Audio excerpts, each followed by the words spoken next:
Hola amigos, soy Guillermo Vélez y os traigo la tercera parte del capítulo 3.5. Para aquellos que han empezado recientemente a seguir el curso y quizás no hayan visto los capítulos anteriores, decirles que este es un capítulo que no indiqué que fuéramos a seguir en el temario del curso, por lo que al no tenerlo planeado he tratado de que no afectara a la numeración del mismo y por eso le he puesto 3.5. Además lo he dividido en varias partes tratando de evitar que sea demasiado denso. Hemos visto lo que era un router, un enrutador en español, y cómo funcionaba. También vimos cómo podíamos usar un servidor Windows Server 2008 como enrutador. Y en este capítulo veremos cómo funciona el enrutamiento dinámico y el estático. Además, también veremos dos de los protocolos dinámicos más usados y sus características. Bueno, pues empecemos. Antes de nada comentar que el enrutamiento o routing no es nada más que encaminar un paquete de datos hacia el destino correcto. Pero ¿cómo sabe el router cuál es el camino correcto por el que debe enviar un paquete de datos? Pues hay dos formas por las que el router sabe esto. Pues o porque lo tiene configurado a mano o por lo tanto utiliza enrutamiento estático, o porque se comunica con otros routers para obtener la información y por tanto utiliza enrutamiento dinámico. Es dinámico porque esta información se actualiza de forma dinámica con cada cambio que ocurre en la red. En el enrutamiento estático, cada router dispone de una tabla configurada manualmente, que le indica a qué router debe enviar un paquete para alcanzar una red. Pongamos que un cliente de la red B quiere enviar un paquete de datos a la red F. Obviamente no puedo hacerlo de forma directa porque no existe una conexión directa entre ambos.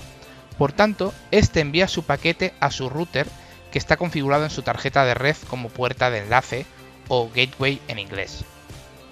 El administrador del sistema ha configurado manualmente en la tabla de enrutamiento del router número 1 que para llegar a la red F, este debe enviar el paquete al router número 2.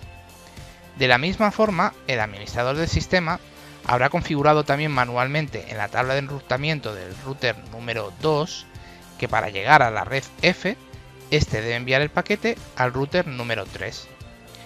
El router número 3 está conectado a la red F y por lo tanto le puede hacer llegar el paquete del cliente conectado a la red P al cliente conectado a la red F. El enrutamiento estático presenta el gran inconveniente de que por si por ejemplo cambiamos cualquier router en nuestra red, deberemos configurarlo de nuevo. Asimismo, si conectamos este a una nueva red, debemos configurar todos los demás de la red manualmente para que sepan cómo alcanzarla. Poneros en el caso de que tenéis en vuestra red 10, 20, 30 routers. Pues, ¿qué pasa? Que vais a tener que configurar todos estos routers a mano, y esto puede llegar a convertirse en una tarea imposible en grandes redes. Además de que incrementa la posibilidad de que se cometa un fallo humano y de que las cosas pues no funcionen. Ahora veamos qué es y cómo funciona el enrutamiento dinámico. En el enrutamiento dinámico, los routers se comunican unos con otros o unos a otros las redes a las que están conectados utilizando protocolos como RIP o OSPF, construyendo de esta forma sus tablas de enrutamiento pero de forma dinámica. Veamos cómo funciona a modo ilustrativo.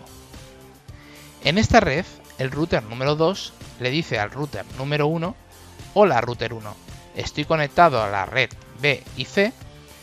Como podemos ver, los routers como a cualquier otra máquina les gusta ir al grano. El router número 1 contesta, hola router 2, yo estoy conectado a la red A y B. Entonces, con esta información, el router 2 actualiza su tabla de direcciones y apunta que para llegar a la red A debe enviar su paquete al router 1 y que el paquete solo necesitará dar un salto o hop en inglés para llegar a la misma. El router número 1 hace lo propio y apunta en su tabla de direcciones que para llegar a la red C debe enviar el paquete al router 2 y que el paquete solo dará un salto. Cada salto se refiere al número de routers que el paquete cruzará hasta llegar a la red de destino. Pero entonces se une a la red un nuevo router, el router número 3, y este le dice al 2 que se encuentra conectado al otro extremo de su red C. Hola router 2, soy el router 3 y estoy conectado a la red C y F. El router 2 contesta y le dice que él está conectado a la red P y C, y además le dice que al otro extremo de su red B hay un router que está conectado a la red A. Entonces actualiza su tabla de direcciones y apunta que para llegar a la red F debe enviar el paquete al router número 3 y que éste necesitará dar solo un salto para llegar. El router 3 actualiza también su tabla con la información recibida y apunta que para llegar a la red B debe enviar el paquete al router 2 y que éste necesitará dar un salto para llegar. Pero también apunta que para llegar a la red A también debe enviar el paquete al router 2, pero en este caso el paquete deberá dar 2 saltos para llegar porque el router 2 lo enviará al 1. Ahora el router 2 informa al router 1 de que en el otro extremo de su red C hay un router conectado a la red F. El router 1 agradece la información y actualiza su tabla apuntando que para llegar a la red F puede enviar sus paquetes al router 2, pero que estos darán 2 saltos para llegar porque el router 2 los enviará al 3.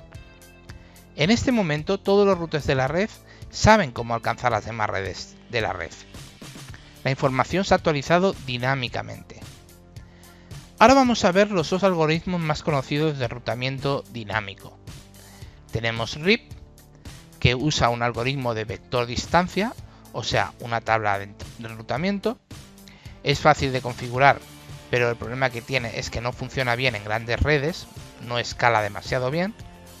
Y luego también tenemos el protocolo OSPF, que usa un algoritmo de estado de conexión.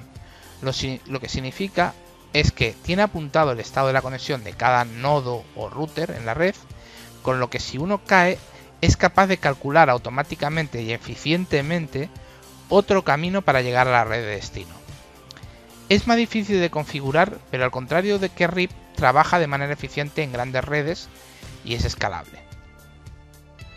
Bueno amigos, aquí finaliza este capítulo sobre enrutamiento estático y enrutamiento dinámico, sobre protocolos de enrutamiento dinámico, RIP o SPF.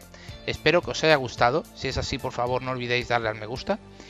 Y os espero en el próximo capítulo de mi curso, cómo instalar el protocolo RIP en Windows Server 2008. Este va a ser un capítulo muy divertido porque va a ser totalmente práctico y espero que lo podáis ver todos. Saludos y que os vaya muy bien. Hasta luego.